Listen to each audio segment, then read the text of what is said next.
Qué bueno es nuestro Señor. Bueno, hermanos, quiero invitarles a abrir sus Biblias en el Evangelio de Juan, capítulo 4.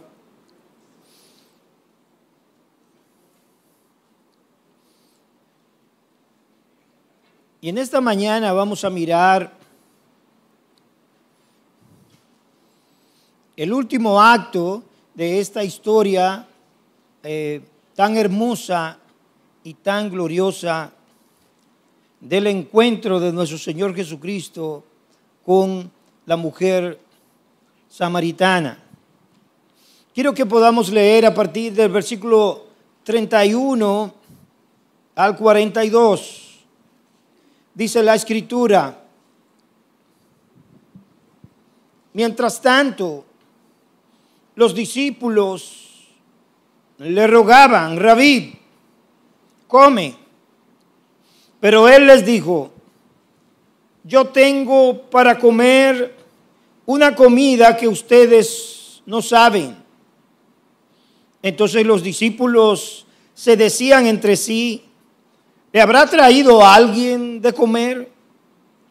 Jesús le dijo: mi comida es hacer la voluntad del que me envió y llevar a cabo su obra. ¿No dicen ustedes: todavía faltan 4 meses y después viene la siega? Pero yo les digo: alcen sus ojos y vean los campos que ya están blancos para la siega. Ya el segador recibe salario y recoge fruto para vida eterna, para que el que siembra se regocije junto con el que siega. Porque en este caso el dicho es verdadero: uno es el que siembra y otro el que siega. Yo los envié a ustedes a segar lo que no han trabajado.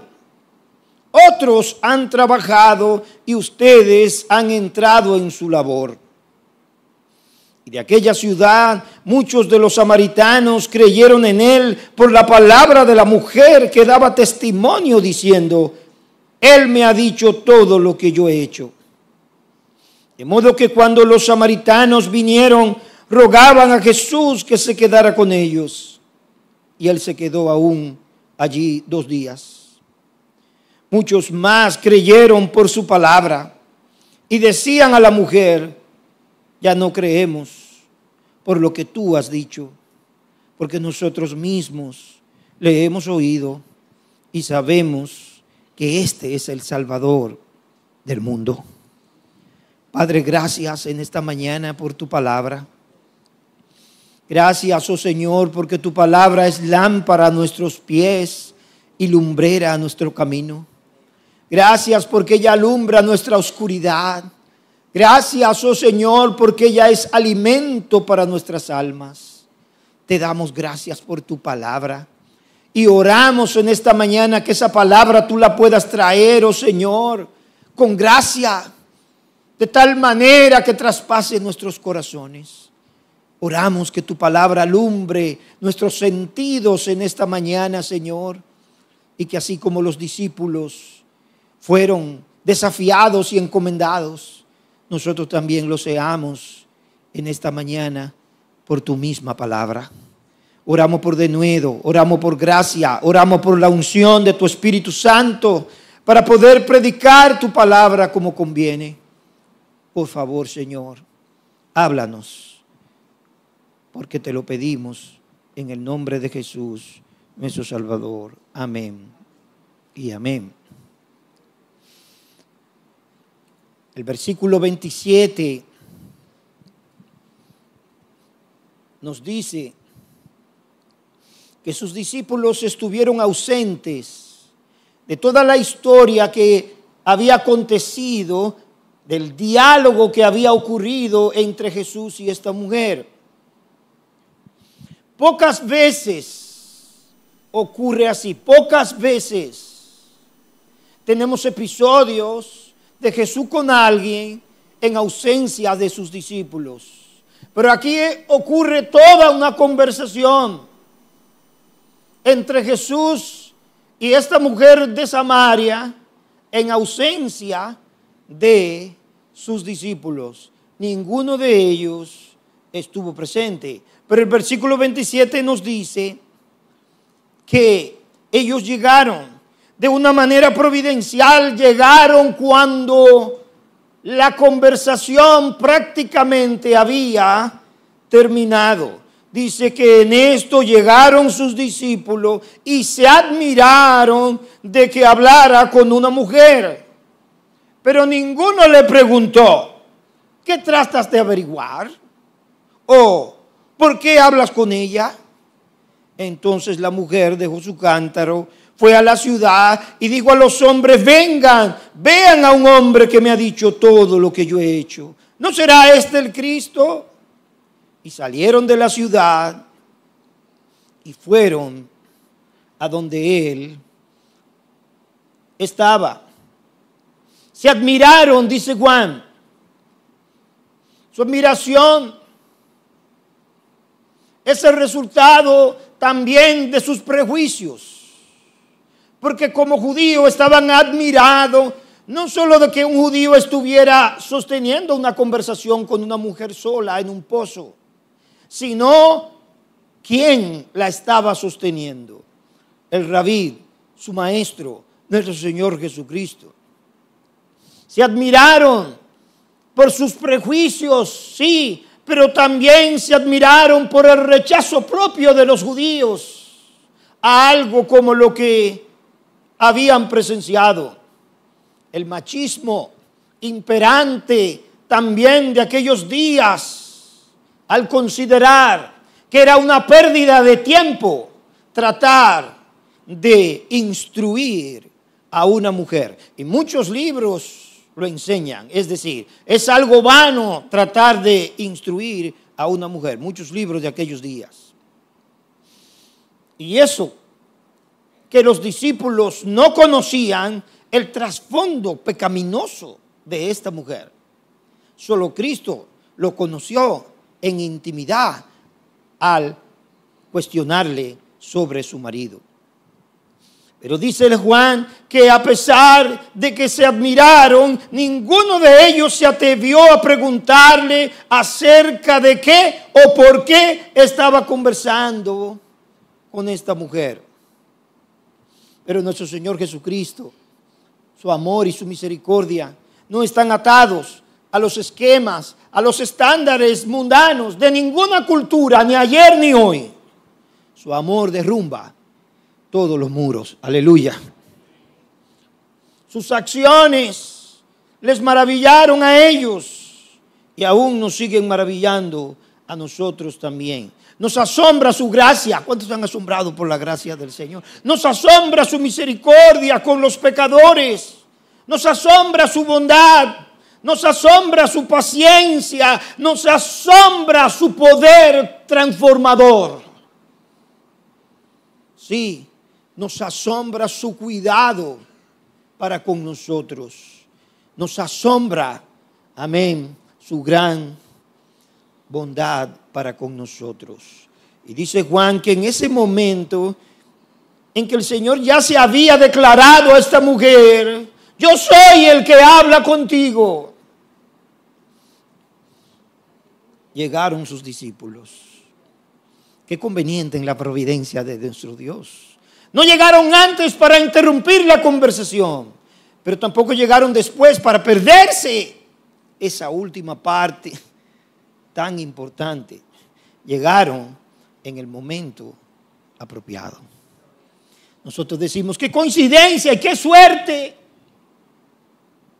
Pero no hay coincidencias, ni hay suerte, ni hay accidente en la conversión de un alma.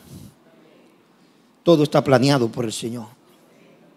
Es en verdad el cumplimiento del plan perfecto de Dios, controlando todos los sucesos alrededor.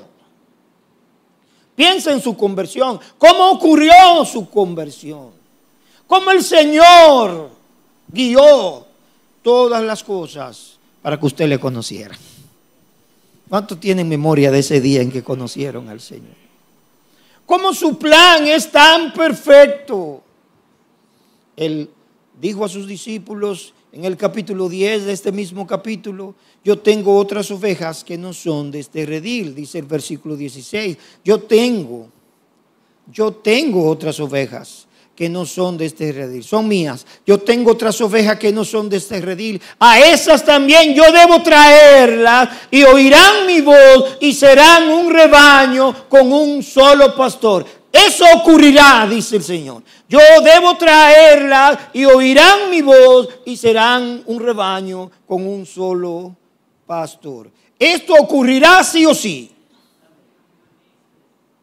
Él las traerá. Finalmente, Él las traerá por medio del Evangelio. Él las traerá a través de su iglesia. Él las traerá a través de ti y a través de mí. Y no hay obstáculos insalvables, obstáculos que sean imposibles, que impidan que Él las encuentre. Él las encontrará y las traerá.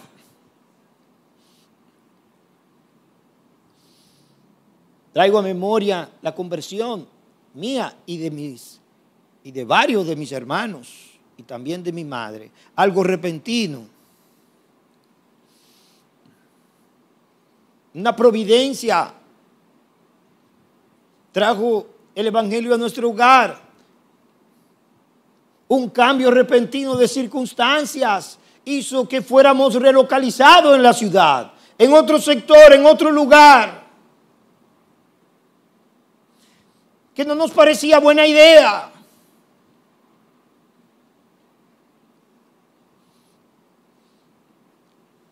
Pero que estaba en los planes de Dios.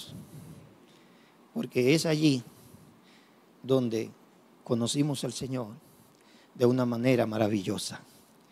Es allí donde un evangelista fue usado por el Señor para hablarnos la palabra del Señor. Oh, hermanos míos, como esta mujer de Samaria y su testimonio eficaz, porque dice el verso 30 que ella dice el verso 29, fue y le dijo a todos: vengan a un hombre que me ha dicho todo lo que yo he hecho. ¿No será este el Cristo? Y salieron de la ciudad y fueron a donde él estaba. El encuentro de Jesús con esta mujer había sido transformador. El encuentro de Jesús con esta mujer le había impactado de tal manera que no olvida el cántaro, lo deja expresamente y va a hablar a sus vecinos, a sus amigos en la ciudad de Sicar, y va a anunciar que ha tenido y ha conocido a alguien que le ha dicho todo lo que ella había hecho. El encuentro del Señor con ella la había impresionado y ahora da testimonio a todos. Y la gente salió de la ciudad. Quiere decir que la gente creyó lo que ella les había dicho. Salieron de la ciudad creyendo la noticia que esta mujer les había dado. Aunque no se nos dice en el texto cuántos samaritanos eran los que salieron. Parece que el texto sugiere que era un grupo considerable. Y en esta mañana vamos a mirar este último episodio de esta historia. En primer lugar, contemplemos un gran motivo. Los discípulos llegan y le dicen al Señor: Rabí, come. Recordemos que Juan nos dice en los primeros versículos del capítulo 4 que ellos habían dejado al Señor en el pozo y habían ido a la ciudad a comprar alimentos. Quiere decir que ellos sabían que el Señor no había comido nada porque ellos iban a traer el alimento. Así que ellos llegan y le ruegan: Rabí, come. Pero su respuesta es aún más desconcertante. Yo tengo para comer una comida que ustedes no conocen. Yo tengo para comer una comida que ustedes no saben. Obviamente se está refiriendo a una comida espiritual. al ello estar ausente de lo que había ocurrido allí, se sorprenden aún más. Los discípulos se decían entre sí, ¿le habrá traído a alguien de comer? Y no solo se lo dicen entre sí como si eso fuera algo que pudiera ocurrir. No, se lo preguntan unos a otros porque era algo que ellos dudaban mucho que ocurriera, que un samaritano le viniera a dar de comer a un judío. ¿Le habrá traído a alguien de comer? Pero es ahí donde Jesús les dice a ellos y nos dice a nosotros, mi comida es hacer la voluntad del que me envió y llevar a cabo su obra. Aleluya. Esta es mi comida, esto es más que el alimento material, este es mi verdadero sustento, este es mi verdadero deleite, esta es mi verdadera satisfacción, hacer la voluntad del que me envió. El que lo envió, dice el Señor, que el que lo envió fuera honrado, que el que lo envió fuera glorificado, que el que lo envió estuviera satisfecho. Este era su alimento, su gran alimento. Y esto es mucho más que la obediencia. Esto es mucho más que obedecer. Aquí hay deleite, satisfacción. Notemos cómo Jesús lo expresa en algunos otros capítulos. Por ejemplo, el capítulo 6, versículo 38 del mismo evangelio. Dice el Señor, porque yo he descendido del cielo, no para hacer mi voluntad, sino la voluntad del que me envió. Tengo una comida que vosotros no sabéis. He encontrado un alimento más deleitoso, más sustancioso que el alimento material. Hacer la voluntad de mi Padre. Al ganar las almas de estos samaritanos, hacer la voluntad de mi Padre, al completar su obra. Y traer, como le dijo a la samaritana, verdaderos adoradores al Padre.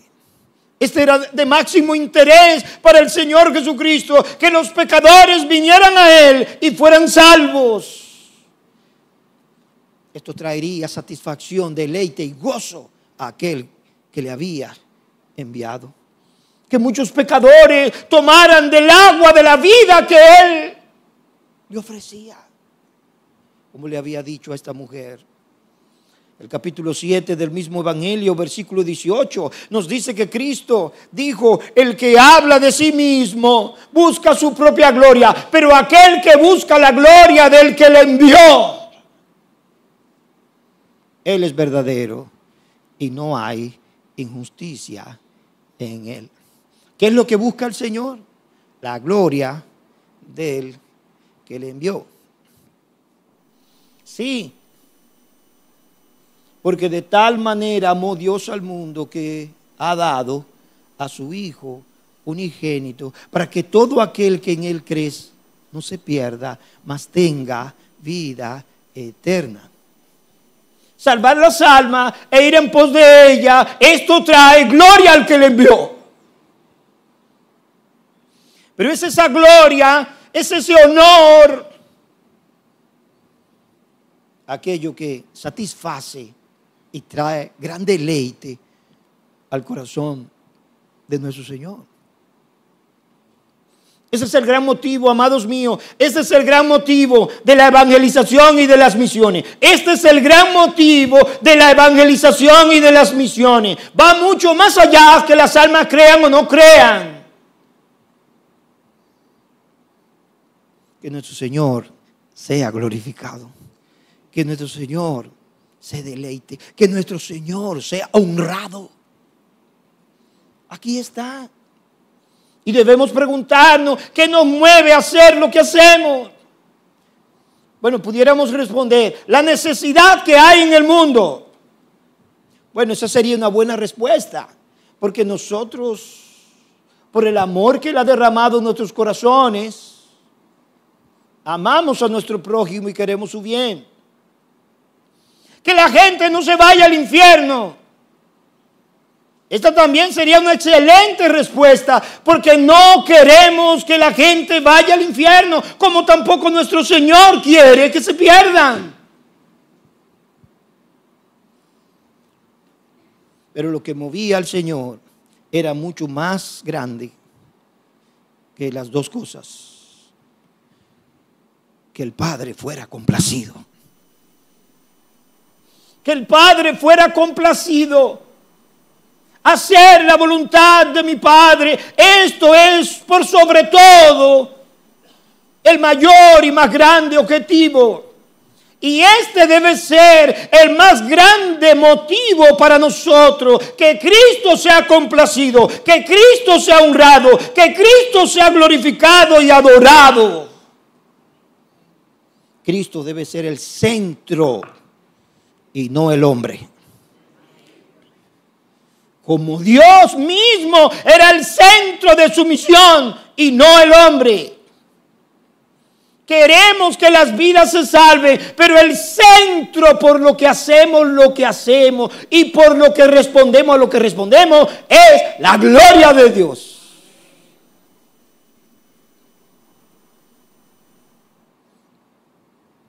Y por supuesto que Cristo es honrado y glorificado cuando hablamos a otros el evangelio y cuando hacemos el bien a otros. El gran motivo nunca es, oye las voces de los que se pierden. No.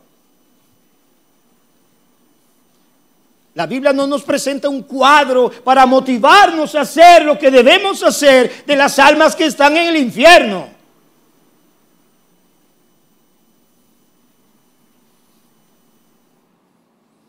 Porque como dijo alguien, por mucho trabajo que hagamos, los muchos no serán salvos. Porque el camino es que angosto. Angosto es el camino y pocos son los que entran por él. Pero ancho es el camino que lleva ¿a dónde? A la perdición. Hay algo más grande que debe motivarnos a hablarles a los pecadores, aunque los pecadores crean o no crean. Nosotros anhelamos que crean, pero si no creen, como quiera, el Señor es glorificado.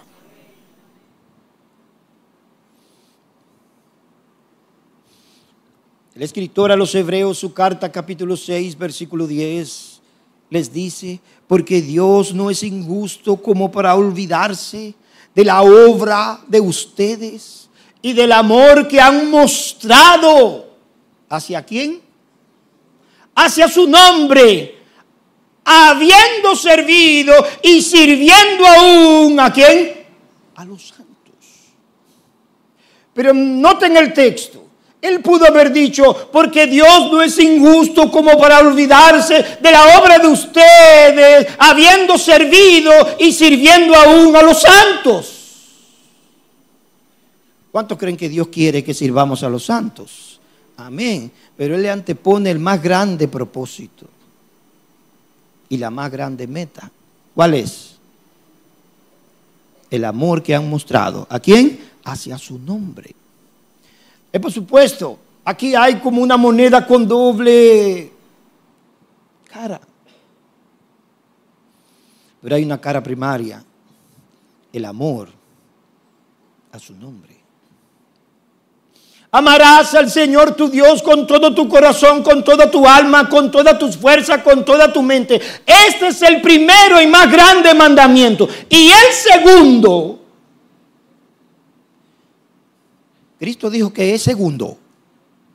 Es segundo, dijo. Y el segundo es semejante.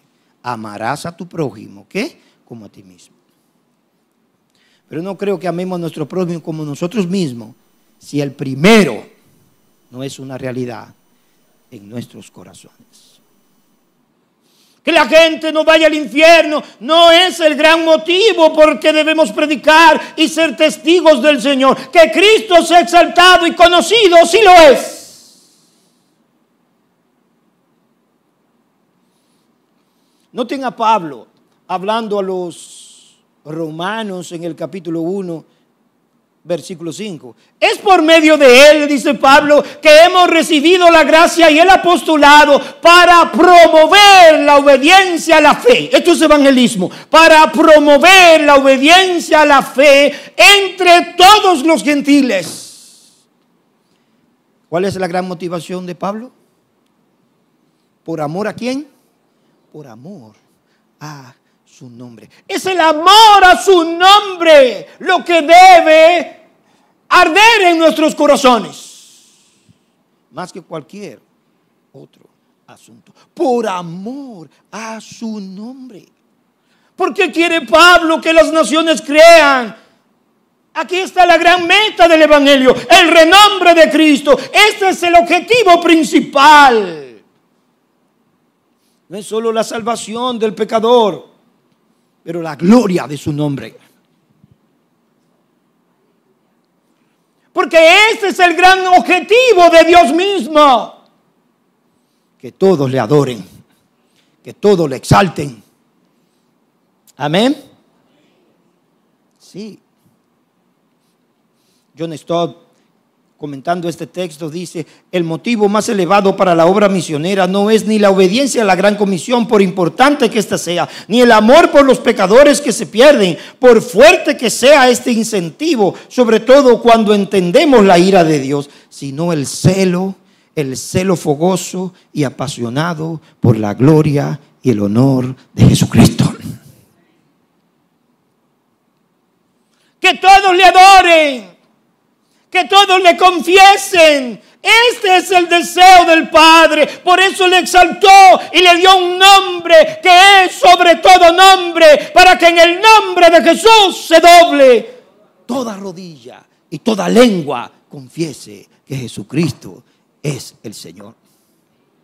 Nosotros también debemos experimentar el mismo deseo del Padre en nuestros corazones. John Stott también dijo del mismo versículo: debemos ser celosos en cuanto al honor que les corresponde a su nombre, preocuparnos cuando pasa inadvertido, sentirnos heridos cuando se le ignora, indignado cuando se le blasfema, y siempre deseosos porque se le dé el honor y la gloria que le corresponde. Porque procuramos su honor. No pasamos inadvertidos, ni somos tolerantes ante la blasfemia, ante su nombre. Queremos que se salve, pero amamos al Señor más que esto.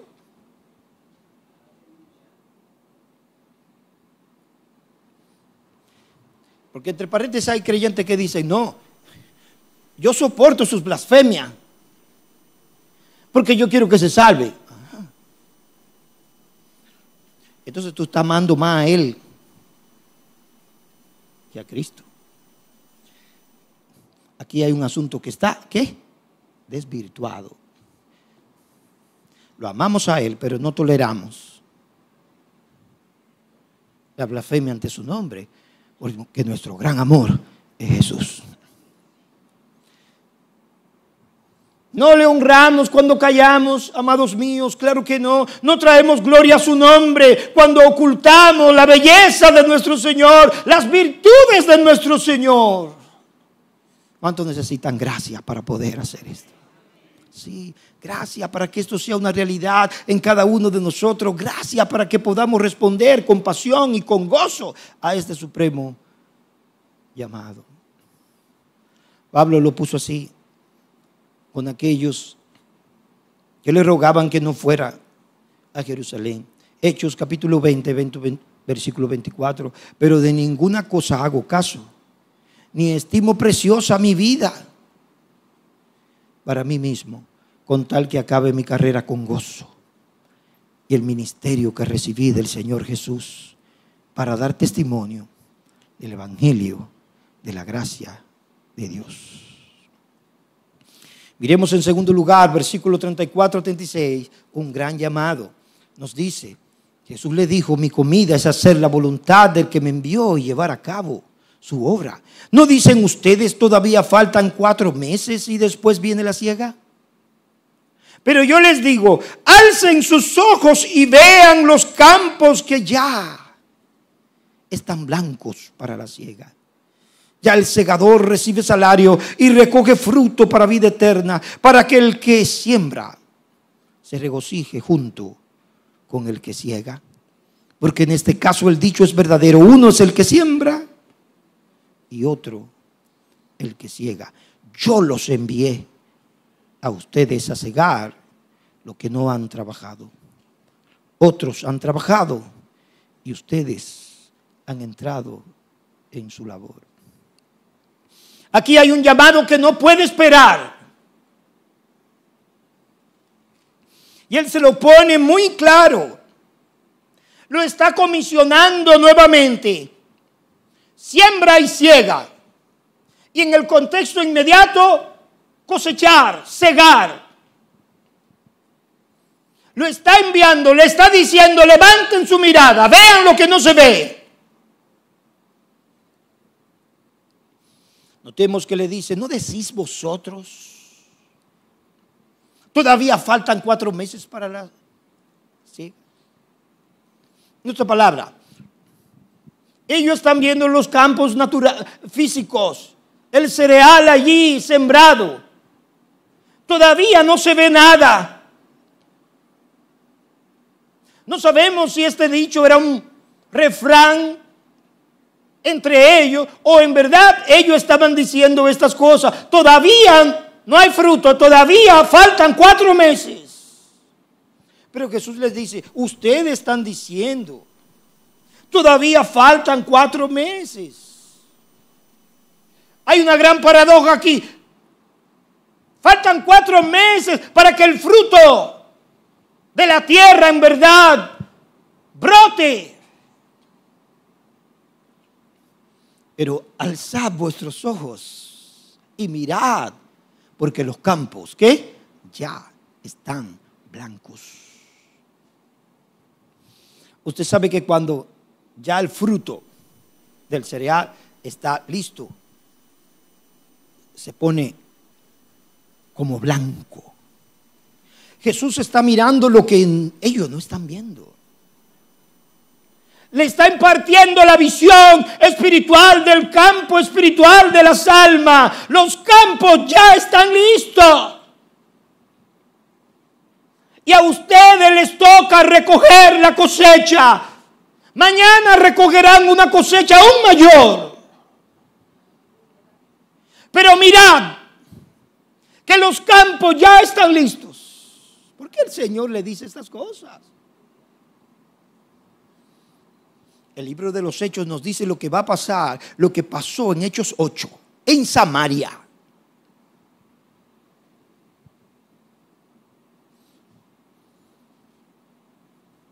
Pero cuando el Señor dice: mirad que los campos están listos, ¿qué es lo que está diciendo? Que miren, levanten sus ojos y vean. Lo más probable se está refiriendo a la gran multitud de samaritanos que mientras ellos hablan, ¿qué? Venían en pos de Jesús. ¿Por qué venían? Porque la mujer ya le había dicho. Noten versículo 29 y 30, como nos dice allí. Ella les dijo a ellos: vengan, vean a un hombre que me ha dicho todo lo que yo he hecho. ¿No será este el Cristo? Y salieron. Dice salieron. Versículo 30. Salieron de la ciudad y fueron a donde él estaba. Pero mientras ellos conversaban todavía no llegan. Pero aquí ya estaban llegando. Y el Señor les dice: miren, alcen sus ojos y vean, los campos ya están, ¿qué? Blancos para la siega. Gloria al nombre del Señor. Los campos ya están blancos para la siega. Sí. Es verdad que no todos creerán. Y en Samaria no todo era tierra fértil. Lucas nos narra en el capítulo 9 cómo un grupo de samaritanos sacó al Señor Jesucristo. porque tenía rostro como que iba para Jerusalén, dice Lucas.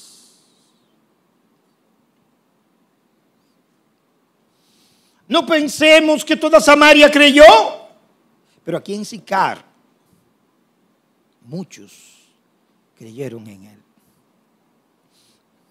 Miren, los campos están listos.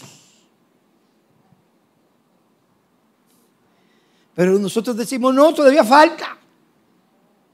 Están listos.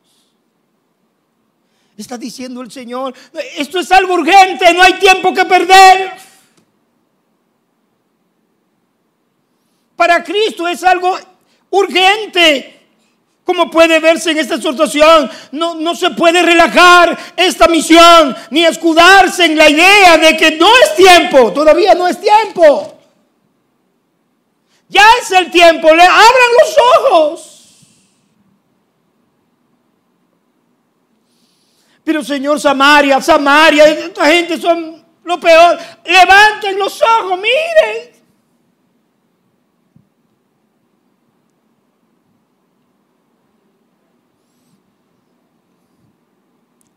Wow.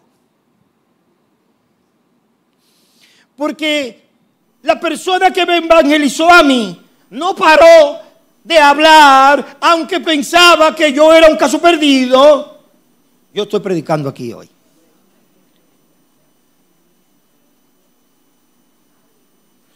Porque él dijo, yo pensé que tú eras el último que iba a creer. Yo pensé.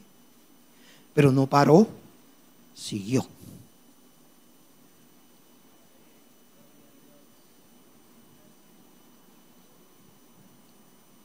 Predica la palabra, le dijo Pablo a Timoteo, 2 Timoteo capítulo 4 versículo 2. Predica la palabra, insiste a tiempo y fuera de tiempo, amonesta, reprende, exhorta con mucha paciencia e instrucción.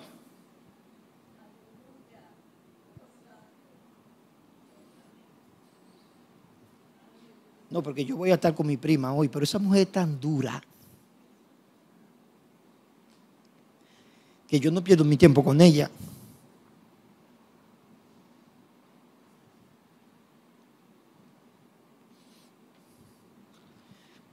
¿Y tú cómo eras antes de creer?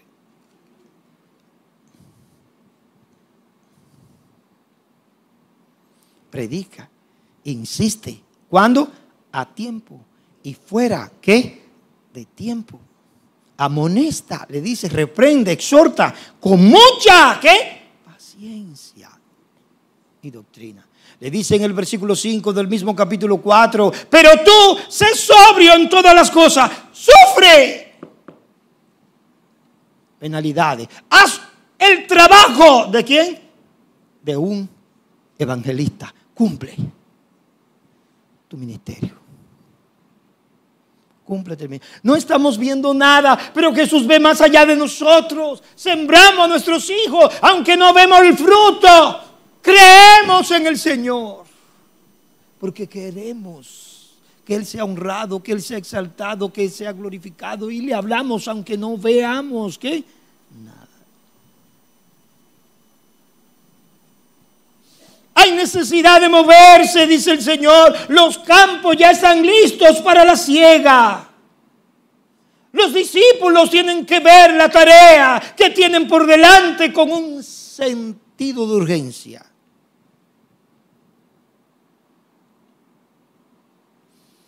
El sentido de urgencia es porque amamos al Señor. El sentido de urgencia es porque queremos agradar al Señor. Y esto no se puede relegar. Hacer la voluntad del Señor no es un asunto que se puede posponer. El sentido de urgencia no es que esa persona se puede morir y irse para el infierno. Ese no es el sentido de urgencia.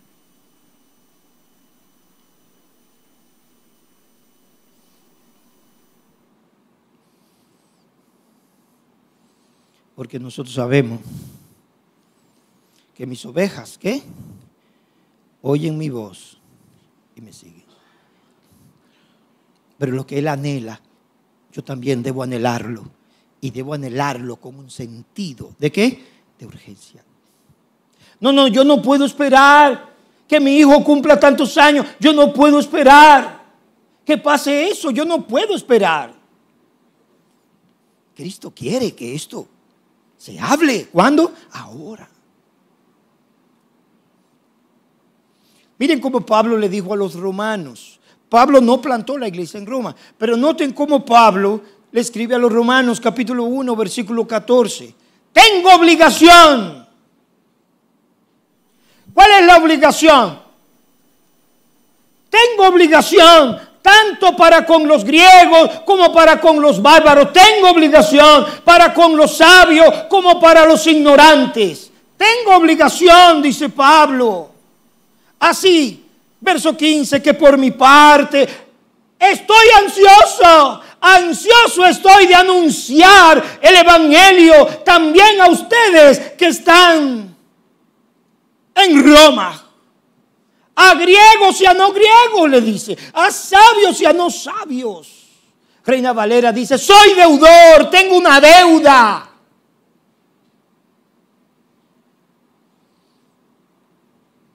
Así que en cuanto a mí, dice Pablo, pronto estoy a anunciarle el evangelio. ¿Cuál es la deuda?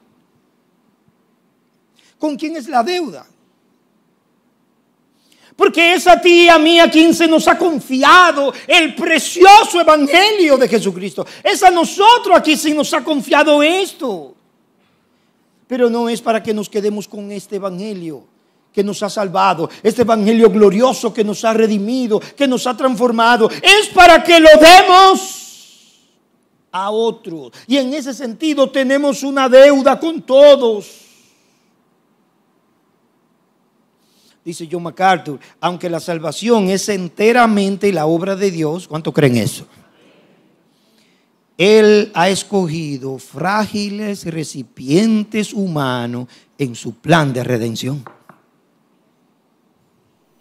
La obra de salvación es enteramente de Dios, pero Él ha escogido frágiles recipientes. Somos nosotros. ¿Qué recipiente más frágil puede ser una mujer como la samaritana? ¿Puede haber un recipiente humanamente más inapropiado que esta mujer? Que ha tenido 5 maridos y el que ahora tiene no es el de ella, que tiene una mala fama, etcétera, etcétera. Pero esa multitud a que Cristo se refiere, vean, los campos ya están blancos. Está viniendo por el testimonio de esa mujer que dijo, ¿no será este el Cristo?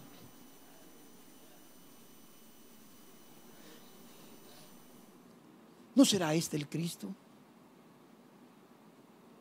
¿Cuántos creen que el Señor le puede usar también para esto? ¿No será este el Cristo?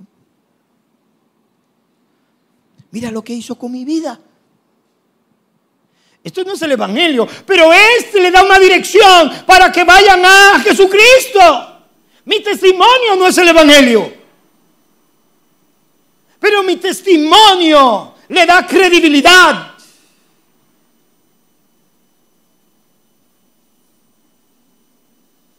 Miren lo que me ha hecho. ¿No será este el Cristo? ¿Cuántos tienen algo que decir de Jesucristo?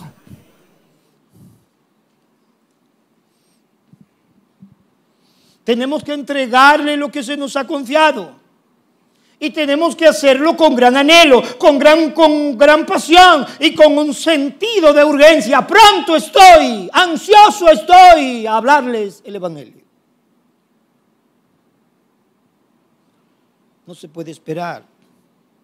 Nosotros pudiéramos decir, vendrán mejores días, quizás sí y quizás no.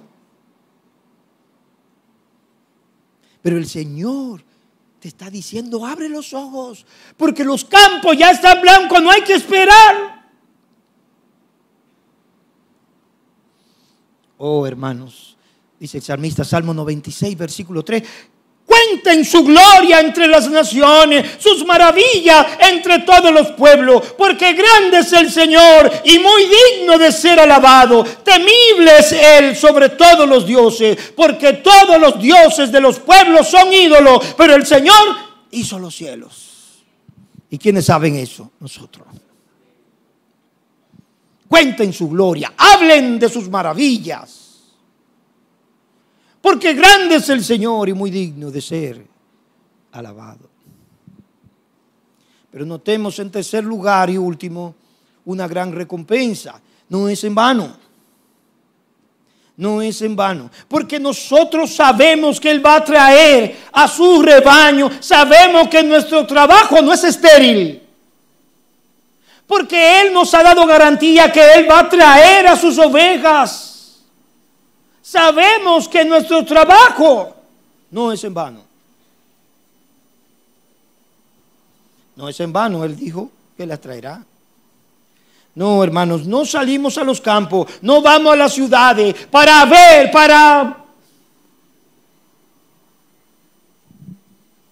Sabemos que el evangelio no fracasará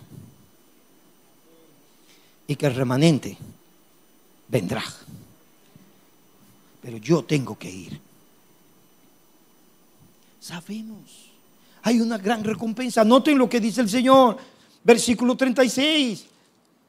Le dice el Señor, ya el segador recibe salario y recoge fruto para vida eterna. ¿Qué es lo que hace? Recibe salario y ¿qué más? Recoge fruto para vida eterna. ¿Dónde están los ojos de Cristo? ¿Dónde están los ojos de Cristo? ¿En los corazones que se endurecerán y se resistirán al evangelio, o en aquellos que creerán para vida eterna? En aquellos que creerán para vida eterna. Los campos están blancos. No está hablando de la multitud de gente a la que le vamos a hablar. Está hablando de aquellos que van a creer. Aunque nosotros no lo conocemos, Él sí los conoce.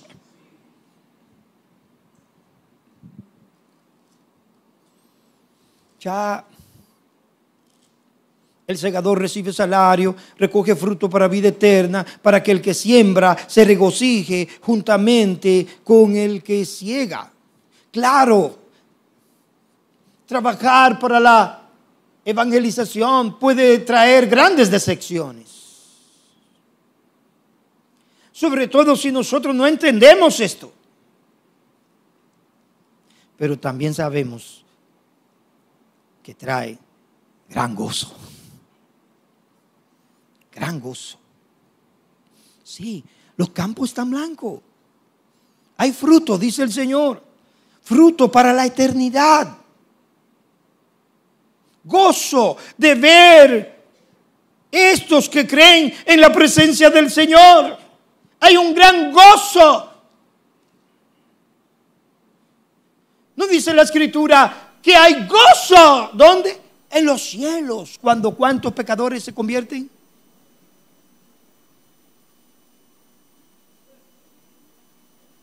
La palabra es fiesta. Hay fiesta en los cielos cuando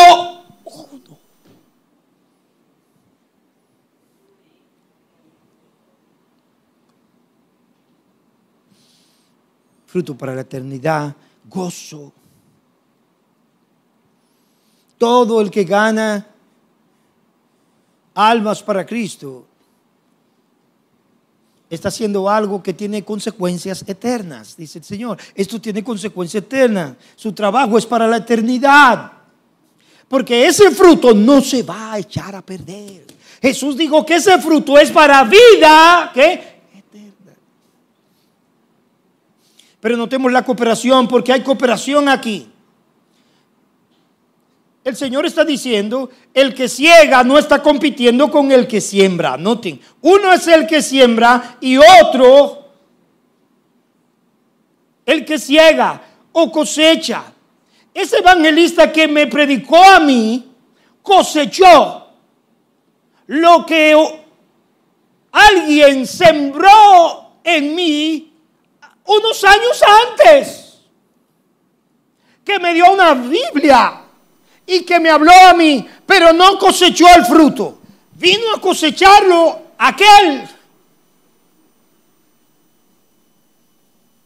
Quiere decir que yo me fui de ahí, de ese campo donde yo pasé todo un mes. Él me habló, Él me dio una Biblia y Él no vio el fruto.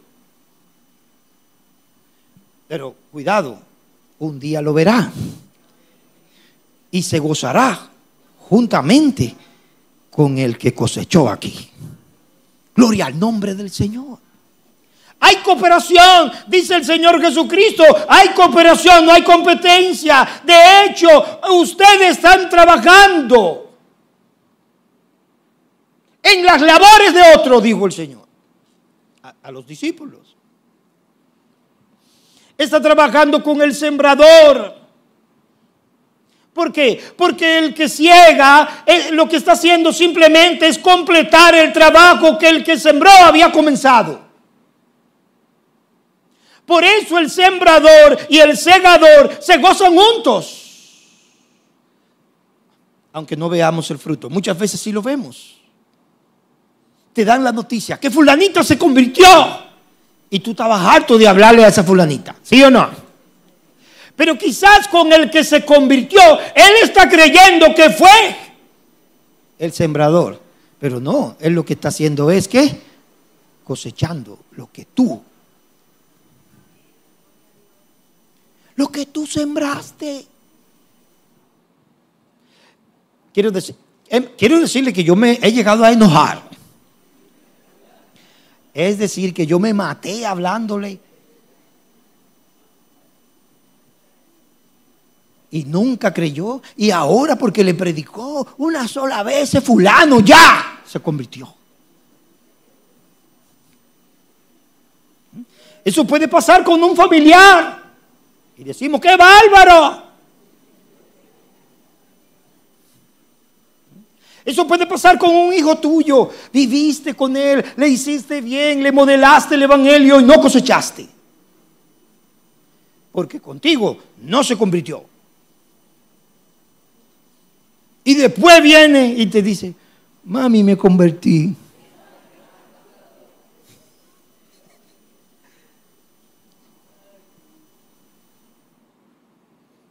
Unos predican y no ven el fruto, pero luego el Señor envía a otro a recoger la cosecha. Eso le está diciendo, ustedes están entrando en las labores de otro, otros sembraron.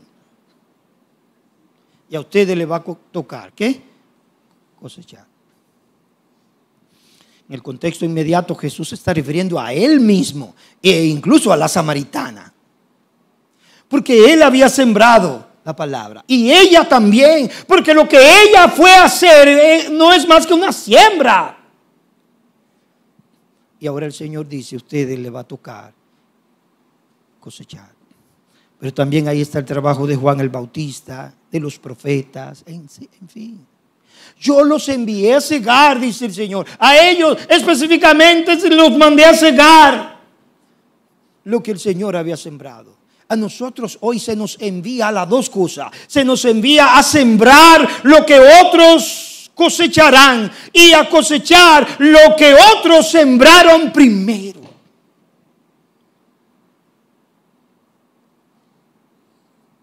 En las jornadas médicas, vamos a las jornadas médicas, cosechamos lo que no hemos sembrado. Pensamos que la gente que viene al Señor ahí es nuestra siembra. Pero no, otros le han hablado y nosotros cosechamos. Pero también allí nosotros sembramos y no vemos. Y otros que cosecharán. Es la obra del Señor. No es casualidad ni coincidencia. Es el plan de Dios que sea así.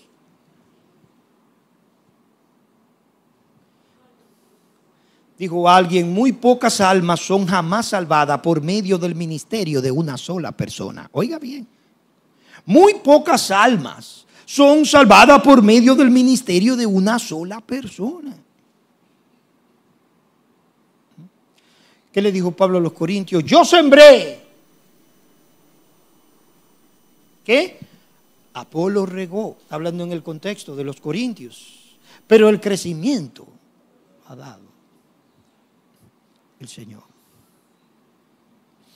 Para que el sembrador y el segador se regocijen juntos. Hay una gran recompensa, hay un gran gozo. Aleluya, no es en vano.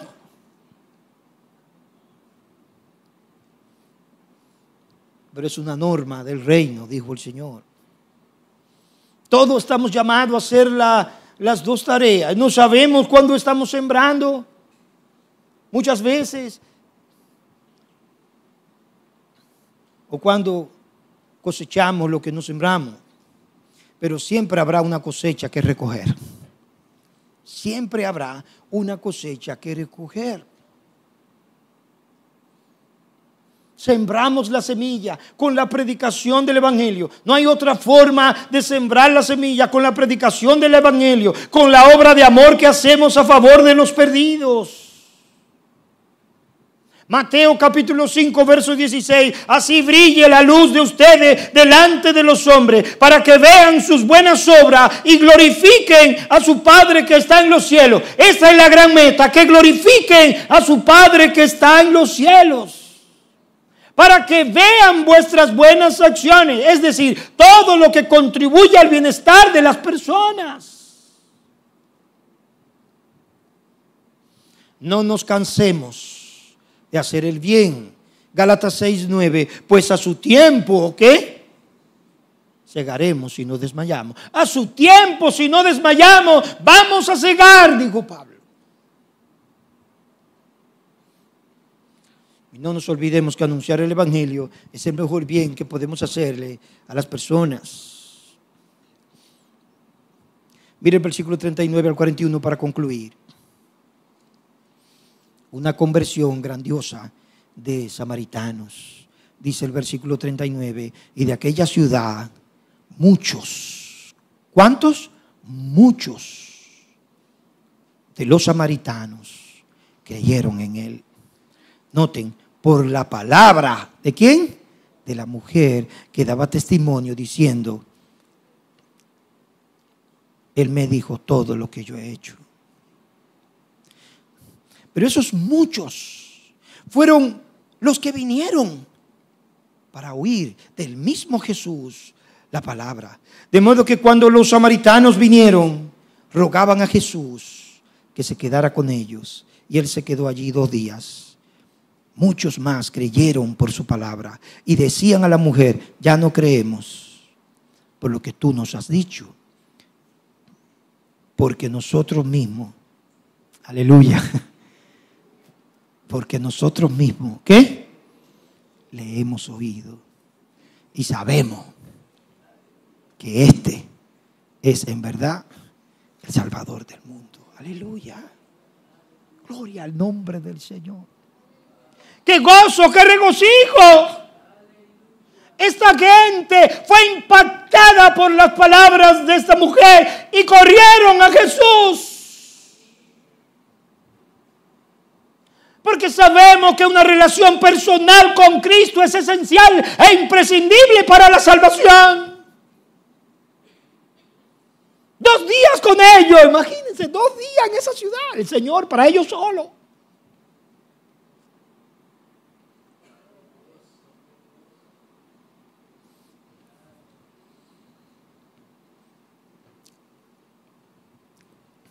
¿Cuánto quieren esto? El Señor nos ayude, hermanos. Tenemos que hablar llenos de fe. Sí, tenemos que orar, como se nos dijo el domingo pasado. Tenemos que orar. Pero la oración no es un sustituto de la predicación. Note lo que dice John Piper. Dios ha establecido que la fe que salva venga por el oír. ¿Qué? La palabra de Dios. Tienen que oír la palabra de Dios. Si queremos que Cristo sea glorificado en la misión de la iglesia, tenemos que hacer que se le oiga y se le conozca. Y eso solo es posible a través de la palabra. La oración, dice Piper, no puede sustituir la predicación. Estoy orando por ti, mi hija, pero te estoy hablando. Estoy orando por ti, mi amigo, pero te estoy hablando. La oración riega la tierra para que la palabra pueda penetrar. Oh, amados, terminemos leyendo Juan capítulo 17, verso 18. Póngase de pie conmigo.